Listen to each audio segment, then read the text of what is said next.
안녕하세요. 금융업에 종사 중인 30대 여성입니다. 흔히 사람들이 말하는 돌아온 싱글이기도 하고요. 솔직히 이유가 어찌됐건 이혼했다고 하면 사람들이 좋게 봐주지는 않잖아요. 그래서 사실 얼마 전까지도 가족과 가까운 지인들을 제외하곤 누가 먼저 물어보지 않는 한 이혼했다고 말하고 다니진 않았거든요. 그런데 이제 새해도 밝았겠다 제 스스로 좀 떳떳해지고 싶더라고요.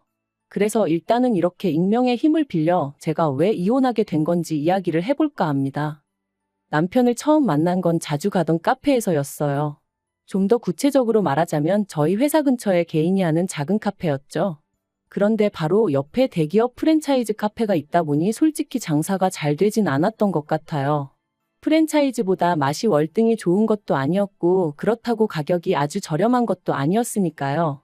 하지만 그럼에도 불구하고 제가 그 카페를 자주 찾았던 건 카페에서 흘러나오는 음악이 정말 제 취향이었어요. 그래서 남들 다 가는 프랜차이즈가 아니라 늘 그 카페를 찾게 되었죠. 그리고 그러다 우연히 카페 주인하고 몇 마디 대화를 나누게 되었는데 알고 보니 저랑 같은 대학교를 나왔더라고요.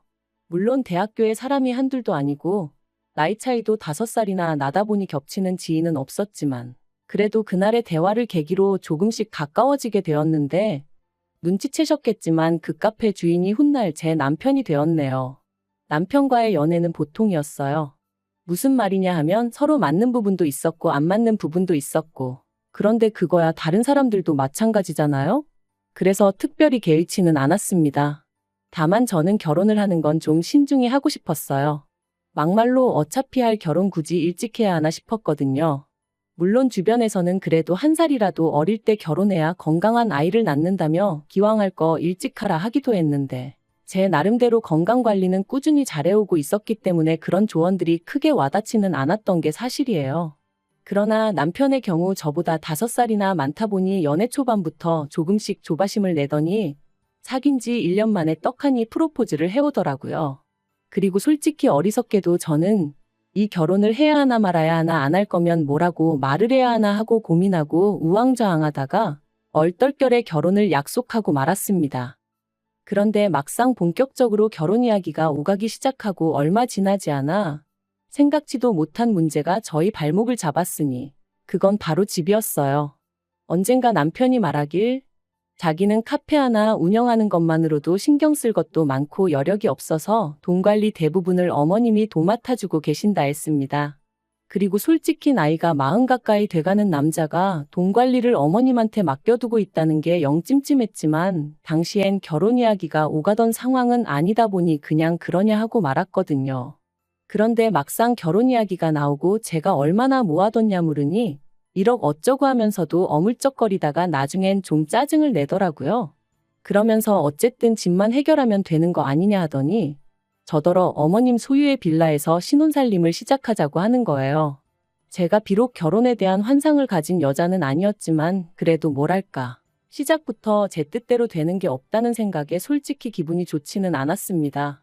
게다가 어쨌든 어머님 빌라지 저희 명의로 해주시는 것도 아닌데 리모델링은 해야 하지 않겠냐며 그걸 제가 해왔으면 하는 남편이 어찌나 얄밉던지. 그래서 제가 남편더러 어차피 우리 둘 다 잠만 자는데 뭘 큰돈 들여 고치냐고 일단은 좀 참고 살아보자 했네요.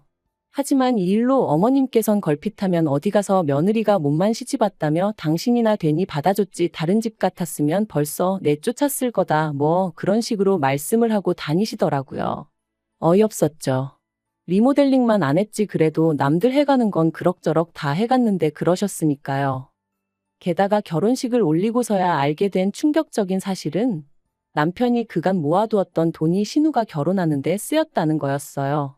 어디서부터 어떻게 설명을 해야 하나 싶은데 일단 남편에게는 저와는 동갑인 하나뿐인 여동생 그러니까 저에게는 하나뿐인 신우가 있습니다.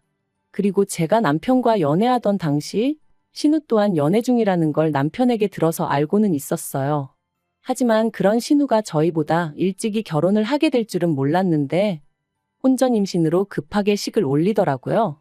스몰 웨딩이니 뭐니 하면서 정말 임신 소식 듣고 결혼까지 2달도 안 걸렸던 것 같아요. 그런데 나중에서야 알고 보니까 심해부 쪽에서 임신이 대수냐며 지워라 어쩌라 하는 걸 저희 시댁에서 아주 바짓가랑이 잡고 늘어지다시피 해서 결혼을 시켰던 거였고, 그 과정에서 심해부 쪽에서 1억을 해오라는 걸 저희 어머님이 해주셨다는데 그 1억이 알고 보니 저희 남편 돈이었더라고요. 정말이지 이 모든 걸 제가 결혼식 하루 전에라도 알았다면 남편하고 결혼하는 일은 없었을 거예요. 하지만 어머님께서는 대신에 집을 해결해 줬는데 뭐가 대수냐 하시며 뻔뻔하게 나오셨고, 남편은 남편대로 자기는 정말 몰랐다며 저에게 미안하다 하니 더는 제가 할 수 있는 게 없었습니다. 그리고 이건 정말 아무에게도 말하지 않았던 건데 변호사를 만나보니 제 경우는 사기 결혼도 아니고 그래서 혼인무효도 안 될 거라고 했었거든요. 그러니 정말 분통 터지더라고요. 아무튼 그 사실을 알고 나서는 신우고 어머님이고 솔직히 누구 하나 제 눈에 곱게 보일 리가 없었죠. 하다못해 둘 중 한 사람이라도 상황이 그래서 그럴 수밖에 없었다.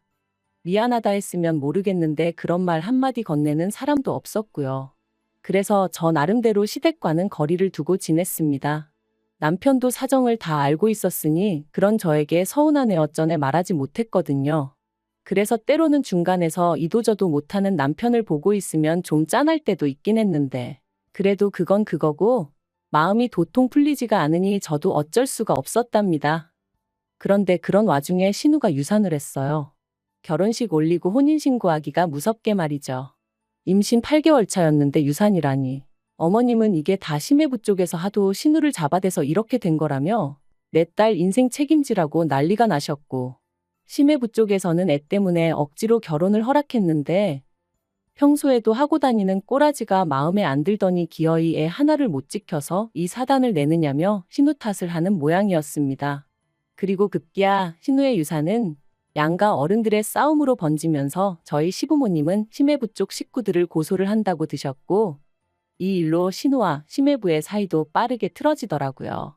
물론 신우가 저를 붙잡고 이야기를 해준 것은 아니고 저도 남편을 통해 들었다 보니 솔직히 정확히 어떻게 상황이 흘러갔는지 다는 알지 못하지만 제3자라면 제3자인 제가 보기엔 어쨌든 신우가 제일 힘들 텐데 정작 신우 힘든 건 제대로 신경 써주는 사람이 하나도 없는 것 같아서 평소에 신우에 대해 제가 가지고 있던 감정과는 별개로 연민이 다 느껴지더라니까요. 아무튼 결국 신우는 결혼한 지 꼬박 1년 만에 이혼을 했습니다. 정확히는 모르지만 결국 유산의 원인이 신우한테 있다는 식으로 상황이 흘러가 시집갈 때 가져간 저희 남편 돈 1억도 온데간데 없이 빈몸으로 쫓겨나듯 나왔지요. 하지만 불쌍한 마음을 가진 제 스스로가 한심하게 느껴졌던 건 이혼한 지 정확히 반년 만에 신우가 웬 남자랑 다시 살림을 차렸다는 거예요. 저희 남편보다도 10살이나 많은 남자였는데 자기의 아픈 상처까지 이해해주는 사람이니었더니 하더니 그 남자랑 같이 살기로 했다나요? 아버님은 당신 딸인데도 불구하고 미친 X라며 정신 차리라 욕을 하셨지만 어머님은 그래 너만 행복하면 됐다는 식이셨어요. 남편도 지가 좋다는데 누가 말리겠냐 하면서 알아서 하게 내버려두란 식이었고요. 아무튼 온 집안을 쑥대밭을 만들어 놓고 신우가 그 남자가 사는 아파트로 들어가게 되었는데 알고 보니 저희 친정아버지가 경비원으로 일하시는 아파트였습니다. 신우가 자기 남자친구 아파트가 어떻고 저떻고 하는데 너무나 낯익어 물어본 게 화근이었어요. 옆에 있던 남편이 먼저 거기 장인어른이 계시는데 아니냐며 저에게 물었고 저는 원래 거짓말을 잘하지도 못하고 감정을 숨기지도 못하는 사람이다 보니 맞다고 순순히 대답해버렸죠. 그리고 사실 친정아버지께서 경비원으로 일하고 계시다는 사실이 저에게는 그다지 부끄럽다거나 숨기고 싶은 일도 아니었고요. 참고로 저희 친정아버지께선 줄곧 대기업에서 회사 생활을 하시다가 당신 한 사람이 관두면 젊은 직원 2사람이 자리를 보전할 수 있다며 제 발로 나오신 분이세요. 몇 년만 더 계셨으면 정년퇴직을 하실 수 있으셨지만 하루가 다르게 젊은 직원들 자리가 줄어드는 걸 보니 마음이 안 좋으셨다면서 말이죠. 그리고 다른 사람들은 이런 친정아버지의 결정을 어떻게 생각할지 몰라도 저는 아버지의 그런 배려가 무척이나 존경스러웠답니다. 한편 이후로 저는 아버지께서 당분간 좀 쉬면서 취미생활도 하고 그러실 줄 알았는데 한 달도 되지 않아 저에게 부담이 되고 싶지는 않다시며 직접 일자리를 찾아 나서셨고 그렇게 경비원으로 근무하게 되셨네요. 사실 처음에 경비원으로 일하게 되셨다 하셨을 때 저나 친정어머니가 얼마나 말렸는지 몰라요. 워낙 미디어에서 갑질당한 경비원들에 대해 자주 다루었다 보니 저희 아버지도 그런 일을 겪진 않을지 걱정이 되었으니까요. 하지만 아버지의 뜻이 어찌나 완강하시던지. 아무튼 신우가 저희 친정아버지가 경비원이라는 이야기를 듣더니 아주 묘한 표정을 지으면서 경비 같은 건 먹고 살기 빠듯한 사람들이나 하는 거 아니냐 묻대요. 마치 너무나 당연한 사실처럼 말이죠. 그리고 솔직히 전 그런 신우의 태도에 빈정이 확 상했지만 그래도 정말 몰라 저러나 싶어서 요새는 꼭 그렇지만도 않다. 오래 배우시고 그러신 분들도 많이 하신다. 우리나라가 노인분들이 일할 자리가 많이 없지 않냐 하고 대답해줬어요. 하지만 신우는 계속 저더러 고민이 많겠다는 둥, 자기가 잘 챙겨드리겠다는 둥 쓸데없는 소리를 해댈 뿐이었지요. 그런데 그렇게 신우가 남자친구랑 동거를 시작했다는 이야기를 듣고 2달 좀 넘었을 때였습니다. 친정어머니께서 전화를 해오셨는데 목소리에 근심 걱정이 가득하시더라고요. 그래서 제가 무슨 일이라도 있으신 거냐고 왜 그러시냐 하니까 며칠 전부터 친정아버지가 일만 마치고 집에 오시면 표정이 좋지 않으시고 방에 가만히 누워만 계신다는 겁니다. 입맛도 없다 하시면서 말이죠. 혹시 입주민들하고 무슨 일이라도 있으셨던 건 아니냐 물으니 그런 것도 아니다 하시면서도 정확한 이유는 말을 안 해주신다나요? 그러면서 어머니가 시간 날 때 아버지 점심시간에 맞춰 가서 밥 한번 같이 먹을 수 있겠냐 물으셨어요. 그래서 당연히 그러겠다 했죠. 그리고 바로 이튿날 회사에는 반차를 내고 아버지가 계신 아파트 단지로 향했습니다. 멀리서 아버지를 발견하고 저는 반가운 마음에 아버지를 부를 뻔했는데 동시에 너무나 충격적인 장면이 눈에 들어왔어요. 친정아버지를 앞에 세워두고 어떤 젊은 여자가 고래고래 소리를 지르고 있었거든요. 아무리 아버지의 일터라지만 순간 상황 판단을 하고 말고 할 새도 없이 제 몸이 먼저 반응했습니다. 누구신데 한참 어른한테 소리를 지르냐며 여자 얼굴을 딱 봤는데 신우였어요.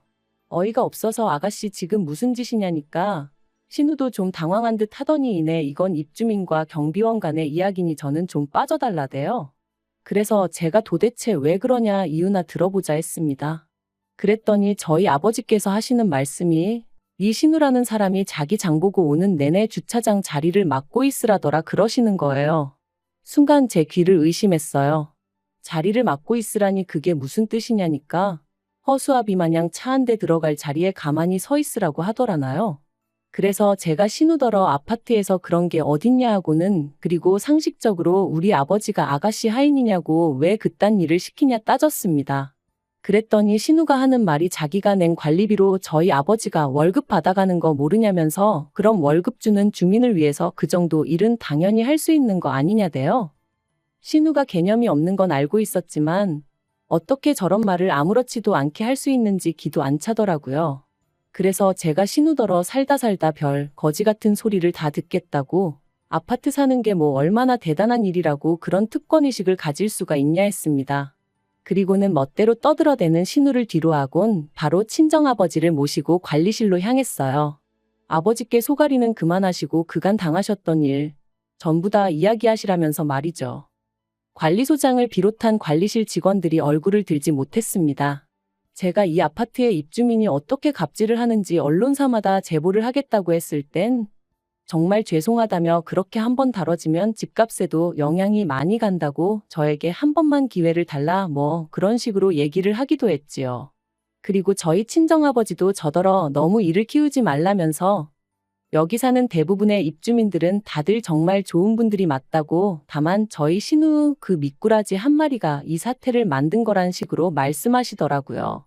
그런데 그때 관리소장이 서류를 뒤적이며 하는 말이 좀 이상하답니다. 신우가 사는 그 호수는 지금 비어 있어야 정상이라는 거예요.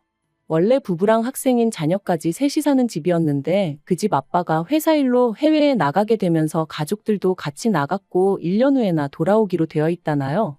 그래서 제가 그럴 리가 없다. 신우 남자친구가 집주인이라 했다 했습니다.